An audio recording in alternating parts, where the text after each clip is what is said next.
Hello dear students, I myself Andy Joshi and today I am going to teach you the very important topic. It is called simple sentences. प्रिय छात्रों नमस्कार। आज मैं आपको बहुत ही महत्वपूर्ण टॉपिक पढ़ाने के लिए जा रहा हूं जिसका कि टाइटल है सिंपल सेंटेंसेस, जो कि बहुत ही महत्वपूर्ण टॉपिक है and it's a part of synthesis और यह सिंथेसिस का एक पार्ट होता है। It has so many parts. Simple sentence में बहुत सारे पार्ट्स होते हैं। Near about there are 7 parts. 7 प्रकार के नियमों के द्वारा हम सेंटेंसेस को सिंपल बनाते हैं। But today we are going to do here the first kind of rule, पहले प्रकार का नियम जो कि कहलाता है पार्टिसिपल।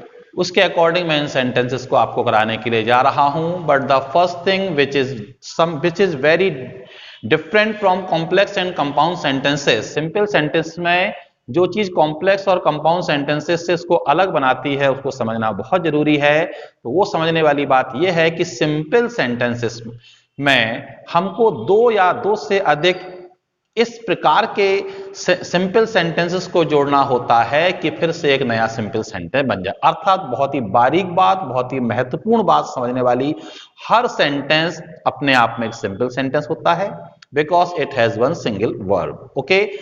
दूसरी बात है कि हमको जब दो सेंटेंसों को जोड़ना है, कंबाइन करना है, सिंथेसिस करना है, अर्थात दोनों ही सेंटेंसेस क्या हैं, सिंपल हैं, राइट।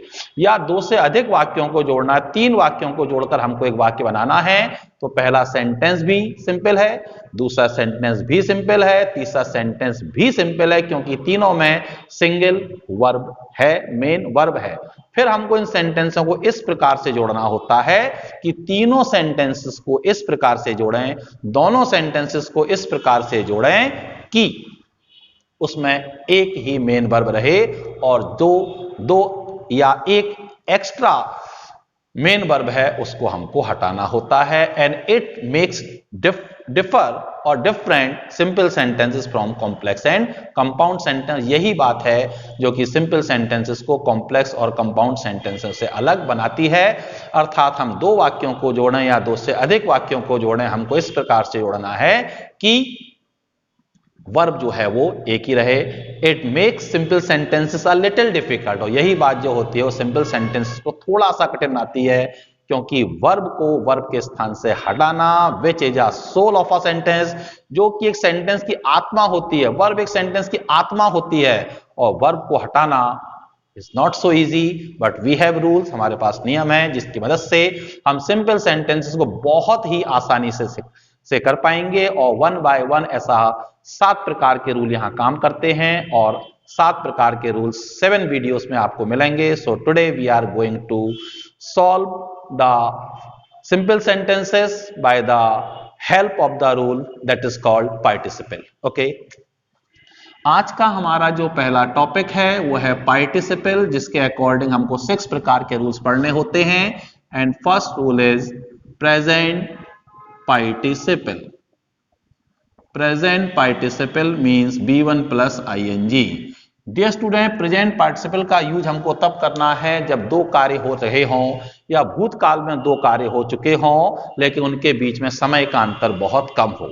दो कार्य भूतकाल में हो चुके हों और दोनों ही कार्यों के बीच में समय का बहुत कम अंतर हो, वहां पर हमको प्रेजेंट पार्टिसिपल का प्रयोग कराना है। और प्रेजेंट पार्टिसिपल ये कहता है कि वर्ब की फर्स्ट फॉर्म में ING लगा दीजिए तो हमारा सेंटेंस प्रेजेंट पार्टिसिपल की मदद से जुड़ जाता है। Example, the thief saw the policeman, he ran away। ध्यान दीजिए, दोनों ही वाक्य पास्ट में हुए हैं। चोर ने पुलिस वाले को देखा, चोर भाग गया। चोर ने पुलिस वाले को देखा, चोर भाग गया। अर्थात दो कार्यों के बीच में समय का अंतर नहीं है। अर्थात पुलिस वाले को देखकर चोर भाग गया, तो ये जो सौ है इसको हमको पार्टिसिपल बनाना है। हिंदी बोलनी है, पुलिस वाले को देखकर चोर भाग गया। पुलिस वाले को देखकर चोर भाग गया पार्टिसिपल बनाना है। और आप जानते हैं कि ING हमेशा वर्ब की फर्स्ट फॉर्म में लगता है। सौ की फर्स्ट फॉर्म होती है सी। So the answer will be seeing the policeman. Police वाले को देखकर, ये पार्ट आपका हो गया है present participle. Seeing the policeman comma the thief ran away. Police वाले को देखकर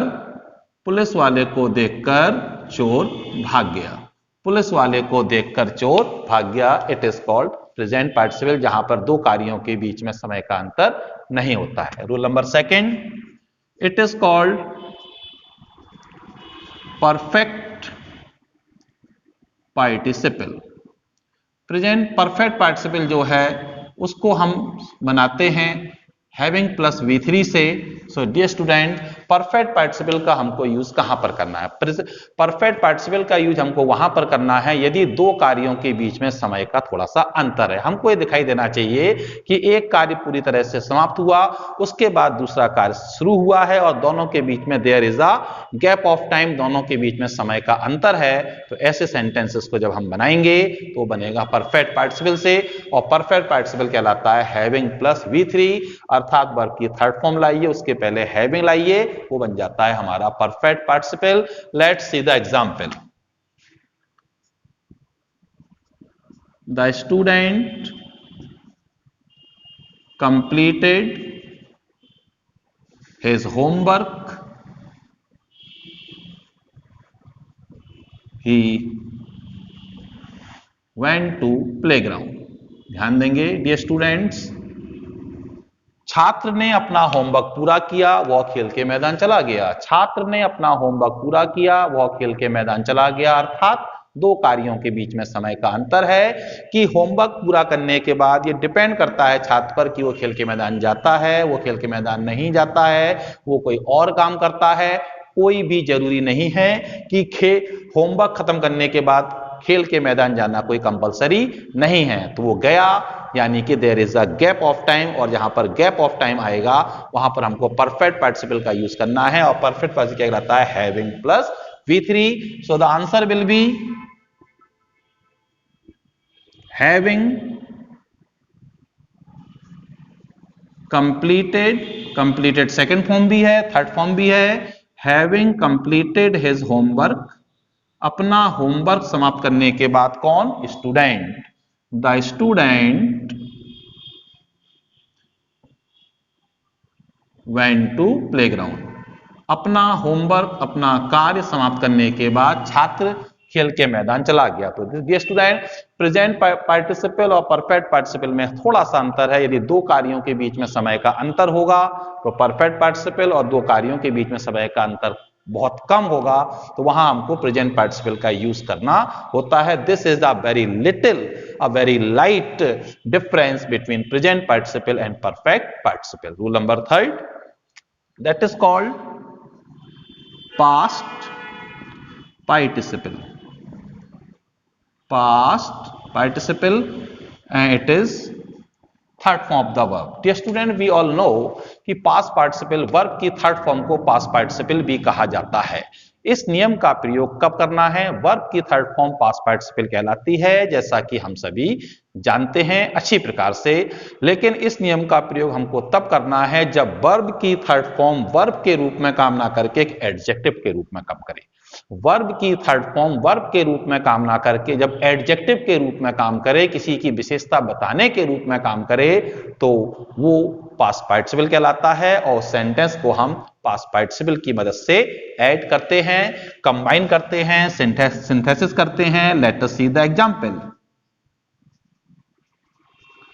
आई हैव अ बैट, या I have a cricket bat, मेरे पास एक क्रिकेट बैट है।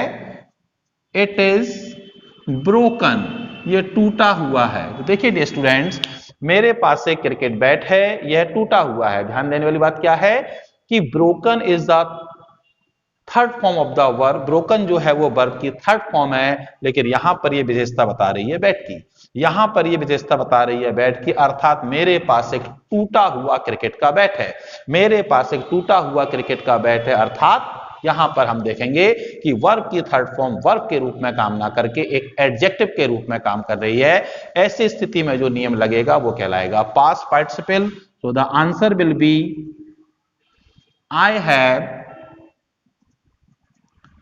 अ ब्रोकन क्रिकेट बैट, मेरे पास एक टूटा हुआ क्रिकेट का बैट है। अर्थात वर्ब की थर्ड फॉर्म जब वर्ब के रूप में काम ना करे कि सब्जेक्ट या ऑब्जेक्ट की विशेषता बताने के रूप में काम करे तो वहां पर हम पास्ट पार्टिसिपल का प्रयोग करते हैं और पास्ट पार्टिसिपल की मदद से अपने सेंटेंसेस को हम जोड़ते हैं। Now let us move forward to our rule number 4। Rule number 4 की ओर बढ़ते हैं dear students.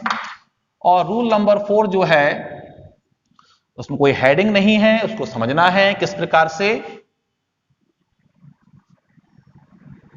She is tired, she can not do anything. समझते हैं dear students. She is tired, she can not do anything. I am ill, I shall not go to school। Dear students, rule को समझने की कोशिश करेंगे कि जब दो वाक्यों में से किसी एक वाक्य में is, am, are, was verb मुख्य क्रिया के रूप में काम कर रही हो और अर्थ कारण का निकल रहा हो। जब दो वाक्यों में से किसी एक वाक्य में is, am, are, was verb मुख्य क्रिया के रूप में काम कर रही हो और अर्थ कारण का निकल रहा हो तो इन शब्दों के स्थान पर हम बीइंग का यूज कर देते हैं।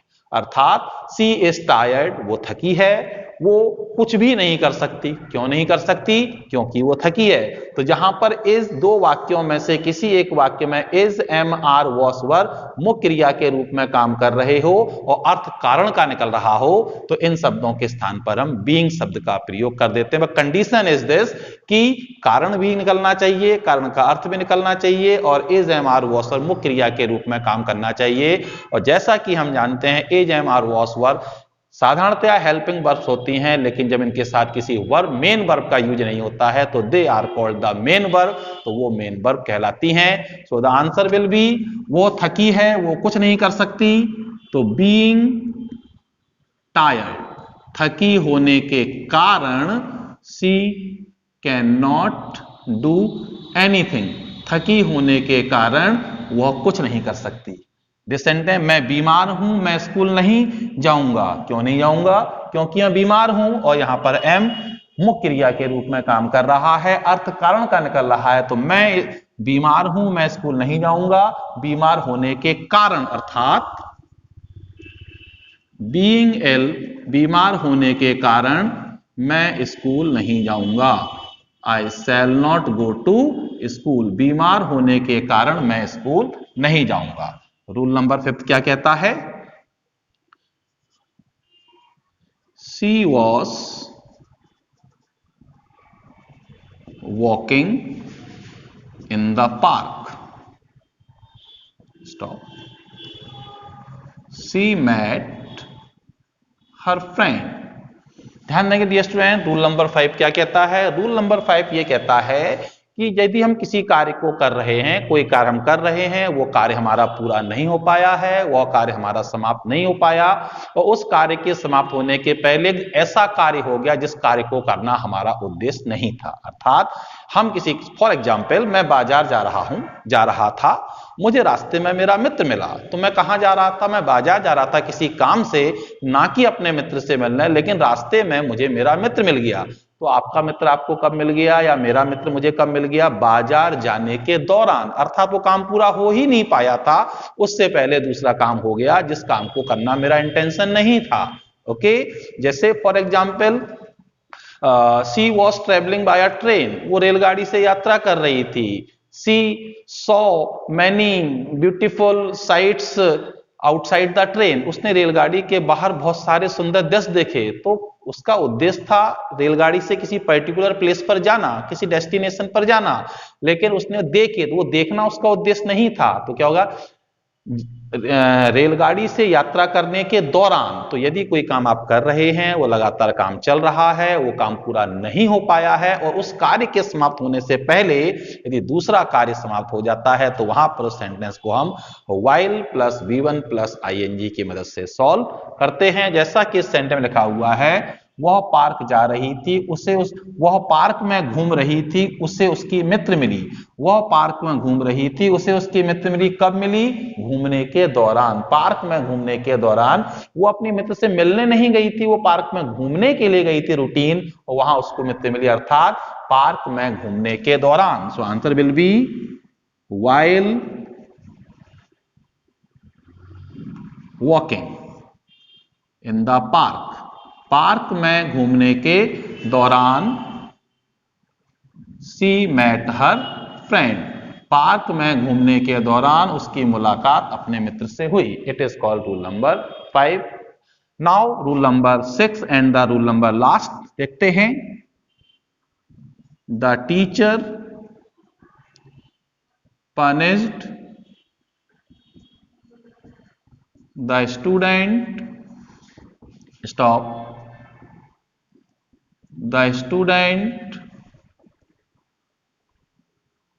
began to weep। ध्यान देंगे डियर स्टूडेंट्स, अध्यापक जी ने छात्र को दंडित किया, छात्र रोने लगा। अध्यापक जी ने छात्र को दंडित किया, छात्र रोने लगा। अर्थात जब इस सेंटेंस को आप जोड़ेंगे तो कहीं ना कहीं ऐसा लगेगा कि ये परफेक्ट पार्टिसिपल की तरह काम कर रहा है, लेकिन ध्यान देंगे तो पता चलेगा ये पैसिव टच दे रहा है, पैसिव भाव दे रहा है। और पैसिव भाव देगा तो ये परफेक्ट पार्टिसिपल से हट जाएगा। हैविंग प्लस बी3 का यूज तो होगा ही होगा, क्योंकि पैसिव वॉइस में हमेशा वर्ब की थर्ड फॉर्म का यूज होता है, लेकिन पैसिव वॉइस में एक एक्स्ट्रा सहायक क्रिया ऐड की जाती है, वो हो जाएगी बीन। तो अध्यापक जी ने छात्र को दंडित किया, छात्र रोने लगा। इसको हिंदी में जोड़ेंगे, अध्यापक जी के द्वारा दंडित किए जाने के बाद। अध्यापक जी के द्वारा दंडित किए जाने के बाद छात्र रोने लगा। अध्यापक जी के द्वारा दंडित किए जाने के बाद, यानी कि पैसिव भाव निकल रहा है। और जब दो सेंटेंस सिंपल सेंटेंसेस के अकॉर्डिंग पैसिव भाव से जुड़ रहे हों, तो ऐसे वाक्यों को हम having plus been plus V3 की मदद से जोड़ते हैं। तो हमारा आंसर होगा having been punished. Having been punished, having B3 perfect participle और पैसिव हो गया, तो हमने बीन एक सहायक क्रिया लगा दी। तो having been punished by the teacher, अध्यापक जी के द्वारा दंडित किए जाने के बाद छात्र रोने लगा। The student begin to weep, छात्र जो है वो रोने लगा।